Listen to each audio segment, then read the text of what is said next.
t'entend. Ok, alors bienvenue à tous. Je me présente, mon nom c'est David Jordan. Je travaille actuellement comme collaborateur scientifique à l'Université de Berne et donc pour le Centre de recherche sur la durabilité digitale. Et puis ce soir, j'aimerais vous parler en fait de l'annuaire OSS. J'ai traduit en français, mais c'est vraiment l'équivalent de OSS Directory, qui est à la base une initiative de CH Open dont on a parlé tout à l'heure. Donc, qu'est-ce que c'est en fait cet annuaire? C'est un portail web qui permet à un utilisateur de trouver des entreprises qui intègrent des produits, des solutions open source et qui donnent un support professionnel. Donc, c'est une plateforme qui est orientée utilisateur et non développeur. Donc, c'est vraiment l'idée, c'est en tant qu'utilisateur, c'est de pouvoir trouver rapidement quel est le produit dont on a besoin et par quelle entreprise ça va pouvoir être implémenté. Et ces entreprises open source ont la possibilité de publier des projets de référence qui sont ensuite listés sur cet annuaire. Donc peut-être juste ici préciser en parenthèse que c'est aussi possible pour les utilisateurs des solutions. Oui, tout à fait. Et évidemment, pour les utilisateurs, puisqu'on est orienté utilisateur, c'est bien plus intéressant de savoir ce que dit un autre utilisateur d'un logiciel ou d'un prestataire que de savoir ce que celui qui essaie de nous le vendre. Bien sûr, ouais. Tout à fait, j'y reviens après encore. Donc il y a deux types d'utilisateurs, merci. Ouais. Petit agenda, donc j'ai divisé la présentation en 12 points. Je ne vais pas tout décrire maintenant, mais c'est pour que vous ayez un petit peu une idée de ce dont on va parler. Donc il y a différents modules dans cet annuaire. Il y a aussi tout un historique, puisque ça a commencé déjà en 2005. Je vais vous parler un petit peu de ça. On va définir ces différentes notions. Qu'est-ce que c'est en fait sur l'annuaire un produit? Qu'est-ce que c'est une entreprise? Qu'est-ce que c'est un utilisateur, une référence? C'est aussi un portail de news, un portail où on trouve du know-how sur des produits. C'est aussi une possibilité pour les entreprises de publier des emplois, etc., etc. Voilà, peut-être je commence par quelques chiffres. Donc cet annuaire, ça représente quand même 293 entreprises, 418 produits, 300 références, 278 utilisateurs et puis environ 220 visiteurs uniques par jour. Donc quand même une bonne visibilité pour ces entreprises. Sur la Suisse ou sur la Suisse romande? Alors là, c'est sur la Suisse entière. Bonne remarque. Mon rôle, c'est de traduire et de gérer toute la partie francophone. Donc ça, c'est des statistiques pour toute la Suisse. Il y a une partie en Allemagne et puis on commence à avoir des partenariats en discussion aussi avec la France. On recherche des partenariats aussi pour la Suisse romande. Voilà, donc en 2005, un bref historique, c'était au départ le FOSS pour Free and Open Source Software, lancé par une initiative de CH Open. En 2011, on a eu le lancement du site www.opensource.ch, c'était à l'époque sans l'annuaire encore. En 2012, l'intégration de l'annuaire. Et en 2013, partenariat avec plusieurs magazines online, de nombreuses améliorations sur le site, et puis actuellement en 2014 une version en français de l'annuaire OSS.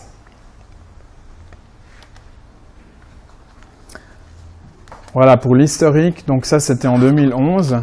On avait encore l'annuaire sous forme d'application, et puis donc le reste c'était sur opensource.ch, mais c'était à l'époque pas d'annuaire, c'était simplement un portail avec différents modules, notamment des offres d'emploi, un module de news, tout un répertoire d'études, de livres blancs sur le domaine open source.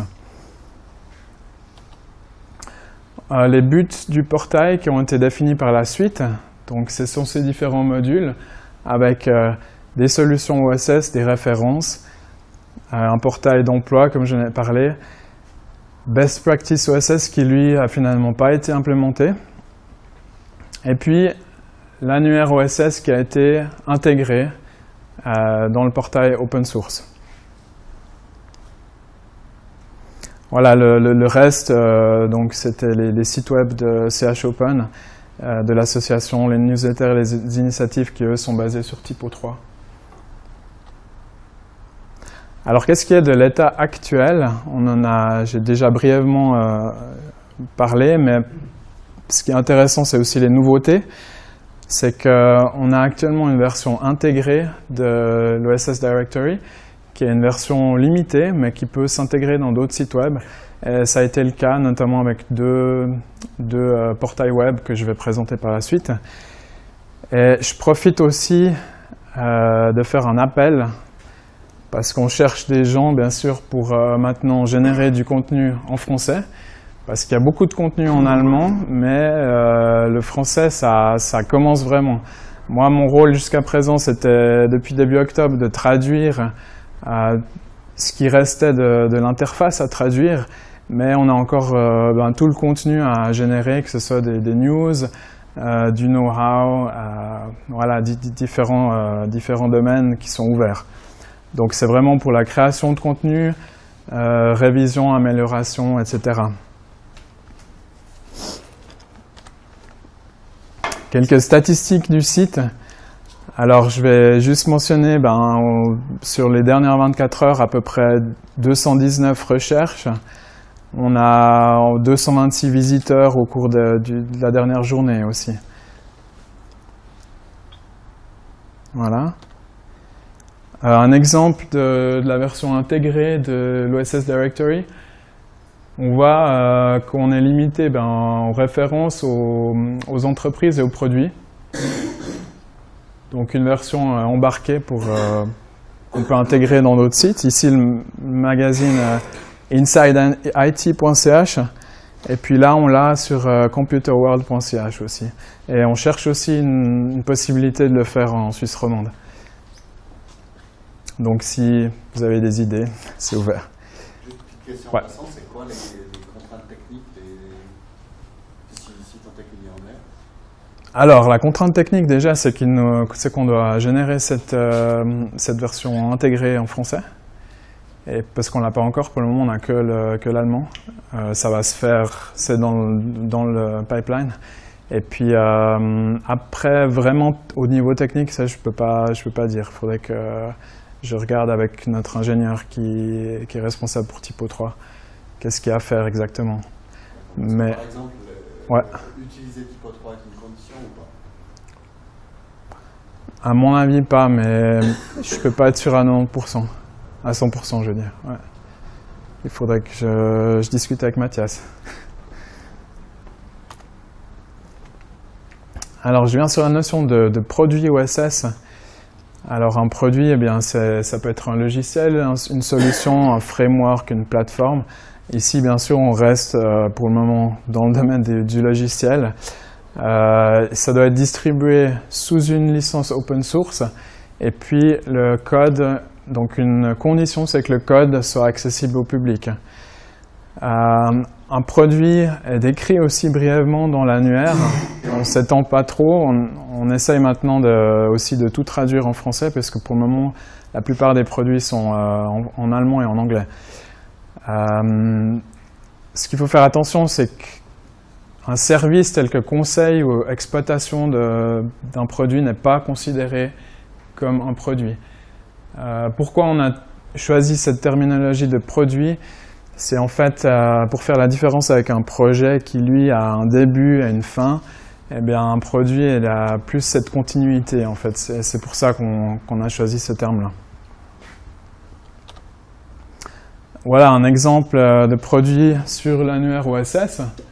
Alors, on voit par exemple OpenERP avec une brève description. Et puis ensuite, ce qui est intéressant pour quelqu'un qui a tout à coup envie de réaliser un projet avec OpenERP, c'est de voir quelles sont les entreprises prestataires qui offrent des services par rapport à ce logiciel. Qu'est-ce que c'est une entreprise OSS? C'est un prestataire de services et elle offre des services en rapport à un produit OSS. Et de même, chaque entreprise va se présenter dans l'annuaire avec un bref portrait. Et donc, la possibilité de mettre un lien sur son site, des infos de contact, un nombre de collaborateurs. Et ensuite sont listés les produits OSS pour lesquels l'entreprise a des connaissances, propose des services, et ainsi qu'une liste de références de l'entreprise. Ça, c'est pour la partie comment une entreprise peut s'inscrire sur l'annuaire. Alors, elle doit passer par CH Open, et puis là, on a différentes possibilités d'adhésion. Et pour tous les types d'adhésion, on a un profil et on a la possibilité de publier des offres d'emploi. Maintenant, la version gratuite, donc on peut enregistrer jusqu'à 3 produits, 3 références. La version membre, 10 produits, 10 références, ainsi qu'un logo membre dans l'annuaire. Et pour sponsor, c'est un nombre illimité de produits. Elle a aussi son logo, mais qui apparaît avec la mention sponsor. Voilà.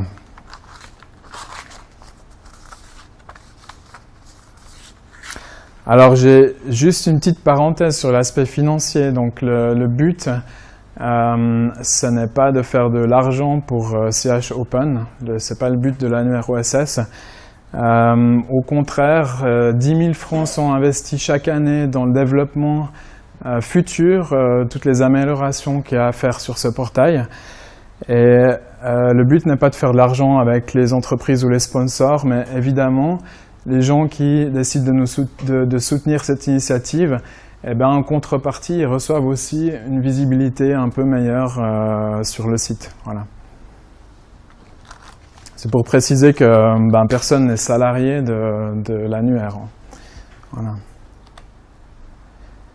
Un exemple d'une entreprise OSS, alors j'ai pris Y Open Computing puisqu'il y a bien sûr aussi un profil sur l'annuaire. Et voilà, une brève description de ce que fait l'entreprise ainsi que des produits pour lesquels elle offre des prestations. Ça, c'est la partie comment s'enregistrer sur le site quand on a une entreprise. Donc, c'est un formulaire simple, ça se trouve sur l'onglet Entreprise OSS. Je vous laisserai aussi regarder par la suite directement sur le site si ça vous intéresse d'aller voir. Voilà, maintenant j'aimerais parler en 2-3 mots de qu'est-ce que c'est un utilisateur. Alors, comme on l'a dit avant, c'est soit un client d'un prestataire ou un utilisateur d'un prestataire, ou alors une organisation, une entreprise qui décide d'intégrer elle-même un produit en interne dans son organisation. Alors il y a différents types, donc ça peut être des administrations, des écoles, ça peut être des entreprises privées, des ONG. Et, elle fait appel donc à une entreprise OSS dans le but d'élaborer, d'installer, d'exploiter un produit open source. Alors un exemple concret, ça serait typiquement l'Office fédéral du développement territorial, qui serait un utilisateur OSS. Et lui, il fait appel à la société Chem2Camp, qui aurait le rôle de prestataire ou de d'entreprise OSS, pour élaborer une solution web GIS basée sur le framework open source Mapfish. Ça, c'est un exemple. Mapfish étant le produit open source qui est intégré chez l'Office fédéral du développement territorial.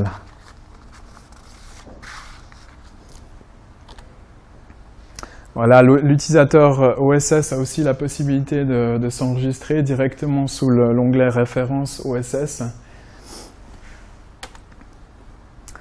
Qu'est-ce que c'est maintenant une référence OSS? Eh bien, ça représente un projet client qui a été réalisé avec succès. C'est une brève description d'une intégration d'un produit. Et elle est créée uniquement par un contributeur enregistré. Donc, ce contributeur, ça peut être soit un utilisateur, soit une entreprise prestataire. L'utilité, bien sûr, des références, c'est très intéressant pour un utilisateur qui veut développer une solution open source. eh bien, c'est de voir quels sont les autres utilisateurs d'un produit OSS en particulier, à quelles entreprises ils ont fait appel pour l'implémenter. Ça montre aussi la diversité des domaines dans lesquels un produit OSS est utilisé. Et puis, on a aussi une mise en lien sur l'entreprise qui l'intègre. Voilà typiquement une référence OSS, comme je n'ai parlé avant. Ça, c'est l'exemple de l'Office fédéral du développement territorial qui a fait appel à la société Camp2Camp pour intégrer ce produit OSS Mapfish. Voilà, maintenant je parlais brièvement des top news OSS. Donc, comme c'est un portail aussi d'information, on a aussi tout un module de news. Il y a les top news et il y a des flux RSS qu'il faut pas. C'est pas la même chose. Les top news, c'est vraiment les infos importantes sur des événements open source. Ça peut être des événements nationaux. C'est des informations sur des projets qui se sont déroulés avec succès ou sur un nouveau service, etc. Aussi, toutes les contributions sont révisées avant d'être publiées. Et voilà, aussi, ce qui est intéressant, c'est qu'on a une mise en lien sur les produits, les entreprises et les références.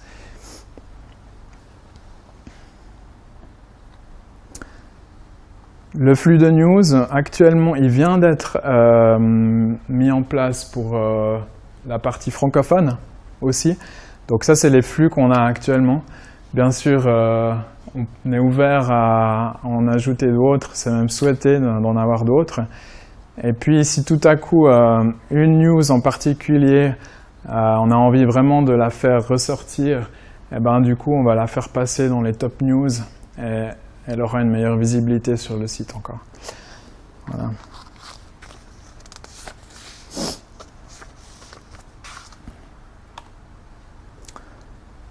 Pour ce qui est du know-how OSS, c'est tout ce qui est des rapports, des études, des articles concernant un thème en particulier, un thème OSS. Ce sont aussi des exemples de projets, ça peut être des conférences, ça peut avoir plusieurs formes, du texte, de la vidéo, des animations flash, et en français ou en anglais.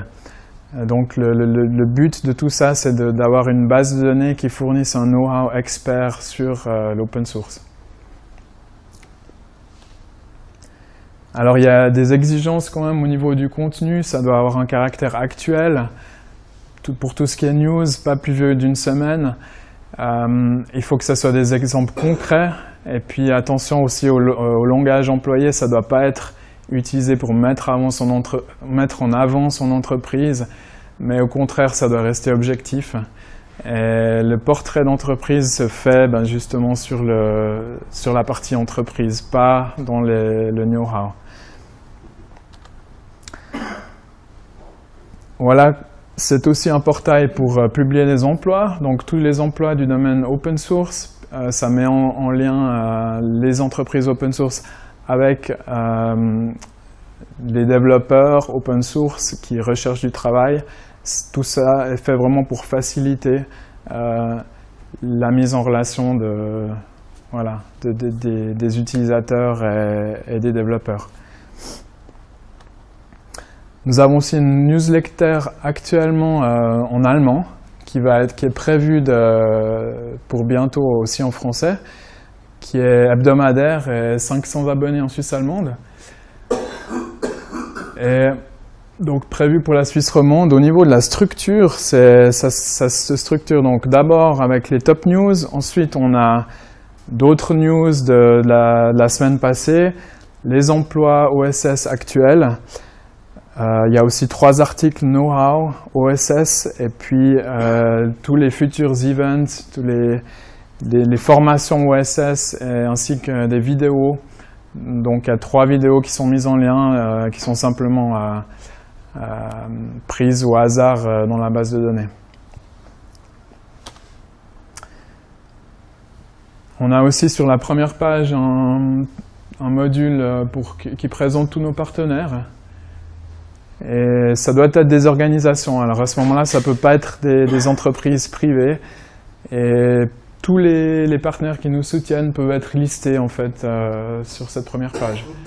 Et nous cherchons de nouveaux partenaires en Suisse romande. Quelques développements prévus encore. On aimerait un mode d'emploi pour la saisie de références OSS par les utilisateurs OSS. On veut encourager en fait les utilisateurs, comme par exemple les administrations, à publier plus de références lorsqu'elles ont un projet qui fonctionne. Ça c'est très important pour le portail. On veut des profils d'entreprise dans les deux langues, en français et en allemand.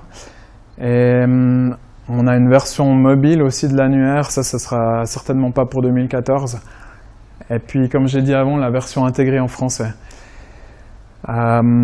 Nouveau partenariat avec des plateformes de news, donc on espère pour la Suisse romande et pour la France aussi. Et puis, on a par exemple le CNEL en France avec qui on est actuellement aussi en contact. Voilà. On aimerait aussi un choix spécifique de produits OSS pour l'éducation et l'administration. Et puis, on veut une possibilité de login facilité en utilisant des médias sociaux. Alors, avant de terminer, je profite de refaire un appel pour toutes les personnes qui seraient intéressées à participer et puis aussi à nous aider pour ce qui est du contenu, de l'amélioration. Il y a aussi des traductions. Pour tout ce qui est partie news, know-how, événements. Voilà. Et puis, je vous remercie beaucoup pour votre attention. Et voilà, si vous avez des questions, c'est à votre tour.